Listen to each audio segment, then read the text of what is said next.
This post is from the Twitter account of Comedy Unleashed, London's free-thinking comedy club. No self-censorship. If it's funny, it's funny. Trying to make a joke that doesn't offend anyone in 2018. Well, 2019 might be just getting underway, but I have a feeling that sentiment hasn't really changed yet. I first came to know about Comedy Unleashed and its commitment to free speech within comedy when this behavioral agreement contract began floating around the internet. It's basically a form where comedians agree to not make fun of certain topics that social justice holds as sacred cows. This comedy night aims to provide a safe space for everyone to come together and share and listen to comedy, with all proceeds donated to UNICEF. This is a chance for all to be entertained and overjoyed by the different performances here on this day, the 23rd of January 2019, hence the importance of this contract. This contract has been written to ensure an environment where joy, love, and acceptance is reciprocated by all.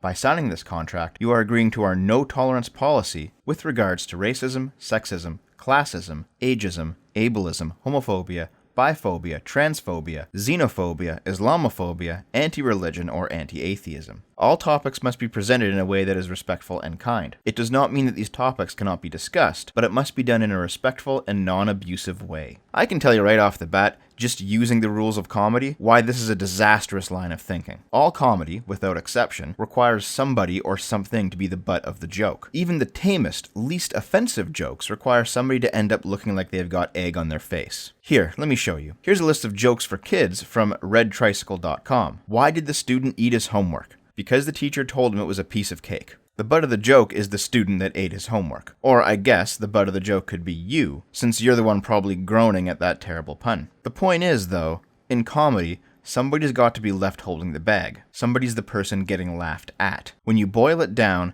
there is no joke that isn't at the expense of somebody else. At least a little bit. Even when the joke is about an object, something like, say, an ugly-looking car, for example, it still connects back to the car's owner and whatever tastes they may have. If the person that is the butt of the joke takes offense, and we use that as an excuse to call that form of comedy over the line, then we will not have any comedy at all. Especially with how easily triggered people seem to get nowadays. This contract is not, as it claims, a way to ensure that all are entertained and overjoyed by comedy, but rather that these topics are not made the butt of the joke. These are the sacred precepts that you must not violate. And just like a hypothetical variant of this contract from a decade ago may have only contained racism, sexism, and homophobia, next year's variant will probably tack on a few more isms and phobias, ever expanding the list of things you cannot joke about because they are just too serious. And any comedian worth their salt is taking notice of this encroachment into the comedic space. Konstantin Kisin, when presented with one of these contracts, refused to sign it, and turned down being a part of the UNICEF event. He did post the contract to Comedy Unleashed on Twitter, though, which triggered a relatively predictable backlash from the social justice crowd. If your jokes align with violence against marginalized folks, then they're not jokes. They're propaganda. We don't live in a hypersensitive world. People are finally being held accountable. Except that, when you really think about it, everybody's marginalized. Everybody's oppressed. Everybody's got some hidden burden they're carrying that you're not privy to, that maybe even their friends and family aren't privy to. And you're sitting here making these judgments based solely on what people present to the world. Maybe you're black. So okay, let's ban racism from comedy. We don't want you to feel uncomfortable. Maybe you're a woman. Okay, let's ban sexism. Maybe you're a rape victim. So let's ban rape jokes. Maybe you're a Muslim, so let's ban jokes about Islam, they're Islamophobic. Maybe you're trans, let's ban jokes about trans people, they're transphobic. Maybe you're gay, let's ban gay jokes since they're homophobic. But why not ban jokes about the family?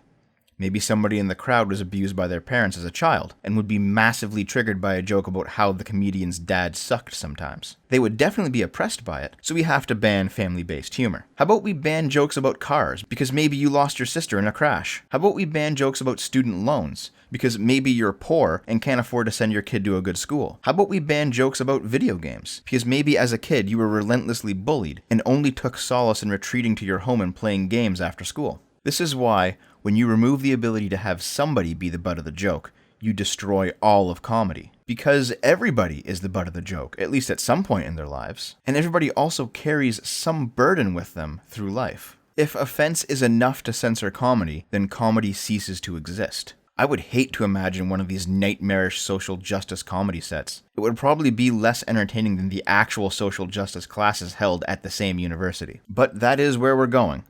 And you can tell exactly how morally bankrupt a censor is based on what they come to the defense of in their censorship of comedy. Mumkey Jones, recently banned from YouTube permanently for his comedic videos, where the butt of the joke was Elliot Rodger, tweeted that in 2017 he was banned for mocking Sharia law, and in 2018 he was banned for mocking school shooters. Who will YouTube stand behind in 2019? My money is on pedophiles. No, that's Twitter, dude. But I'll have to make another video for that. The point is, whenever some large tech company censors jokes about an edgy topic, they are coming to defense of that topic. I'm sure YouTube does not actually support Elliot Rodger, but in censoring jokes about him and his point of view, they are acting as if they do. On this topic, recently Louis C.K. decided to make his big comeback. I was never really a fan of him even before all of the Me Too shit happened. I just didn't find him funny. He seemed like he was trying to play to the progressive crowd a bit too much, presumably not fully understanding that eventually, once they were done with the free speech comedy extremists, they were going to come for him next. But apparently his return set was filled with edgy jokes, drawing the ire of the social justice crowd, who had hoped he would just vanish after his Me Too accusations. Which, really, to me, just sounded like Louis awkwardly asking women if they wanted to watch him jerk off. The women declined, he didn't force the issue, and I don't personally consider requests for sexual contact to be themselves sexual assault.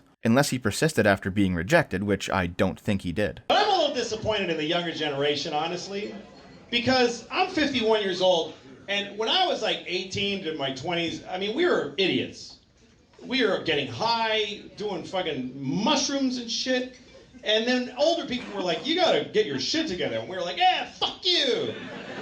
And I was kind of excited to be in my 50s and see people in their 20s and be like, they're crazy. These kids are nuts, but they're not. They're fucking, they're just boring. Fucking telling them, you shouldn't say that. What are you, an old lady? What the fuck are you doing? It's not appropriate. Fuck you, you're a child. Louis C.K. marks Parkland survivors in audio of stand-up routine. Comedian said of teen activists, you're not interesting because you went to a high school where kids got shot. Well, he's not wrong. CK also mocked political correctness among young people and requests by gender non-binary people to be addressed by certain pronouns. He also discussed his own bad year, which was set in train after he admitted to allegations of sexual misconduct. He went on to say he was really disappointed in the younger generation, calling them boring for objecting to what they consider offensive comments. The routine was panned on social media. It was panned on social media because the only social media accounts The Guardian ever pays attention to is the progressive social justice cucklord wing of social media. Here's the thing that I can't stop thinking about regarding Louis C.K. Given the broader context of his behavior towards women, delivering a set about everyone being too sensitive these days feels like a sly way to say the same about women. No, Jessica Valenti, he made a joke at your expense,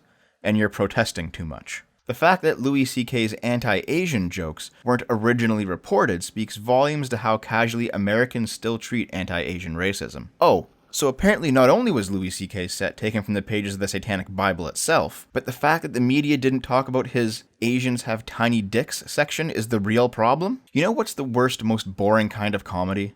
The kind where old white men are angry that old white men can't do or say whatever the fuck they want anymore. You know what's actually the worst kind of comedy? The neutered, impotent, lacking a punch, social justice approved comedy. And you know what's the worst kind of comedian? The kind who are too scared to make jokes about anyone, so they cuck out to people like you and censor themselves and attempt to censor others. If your jokes are bad, people won't laugh. If your jokes are consistently bad, you'll find that your comedy career won't pay the bills. And that should be the only consequence of bad comedy. Not fucking witch hunts. Louis C.K.'s new set apparently has a section attacking non-binary people. He thinks it's wrong to use they as a singular pronoun. I, on the other hand, think it's wrong to sexually assault people. Now see, that's actually a funny joke, and is at the expense of Louis C.K., and more broadly, the people who commit sexual assault. It's not necessarily an accurate joke, because it's not clear if Louis C.K. actually did that, but let's put it aside for a bit. This is a funny joke from an SJW, at the expense of Louis C.K. But because it trivializes sexual assault or whatever, expect this person to be summarily excommunicated from social justice. This is why progressives can't do comedy, and hell, why they can't meme. Because every time somebody's on the receiving end of a joke, somebody else is going to yank a reason out of their ass to call foul. Louis C.K. isn't being denied work because he tells stupid, unfunny jokes. He's being denied work because he's a serial workplace sexual predator. The only problem is, if there were no accusations against Louis C.K., there would still be attempts to deplatform him based on this recent set. You may have a convenient excuse with him, but that doesn't mean it's the reason. Count Dankula has never had Me Too accusations hit him, and yet he's still one of the most maligned comedians to ever exist,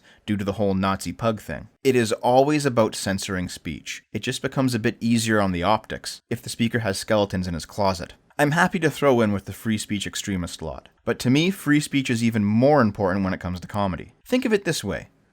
Whenever a story wants to show a king to truly be a tyrant, they don't show him killing rivals or starving peasants, although they might also show him doing those things. They first show him executing his court jester, because the court jester is always the person most willing to tell the king the truth, and not pull any punches about it. And he can do this because he wraps it in comedy, but the truth is always still there. The funniest, goofiest characters in any archetypal story are also always the most wise, the one person that the hero turns to for wisdom just as much as for laughs. A good king knows that the fool is just as much of a hero as he is, that the fool is willing to look foolish if it means confronting the truth. They're willing to be seen as incompetent, so that they may learn to be competent. They're willing to be seen as dumb, so that they may acquire knowledge. They're willing to be seen as weak, so that they may grow strong. The heroic fool is looked down upon, but is constantly growing, and is always oriented towards the good, as best as they're able. The tyrannical king already believes that they know the good perfectly, and so they judge but never truly grow or comprehend. In the progressive war on comedy, social justice is executing the court jesters of our culture.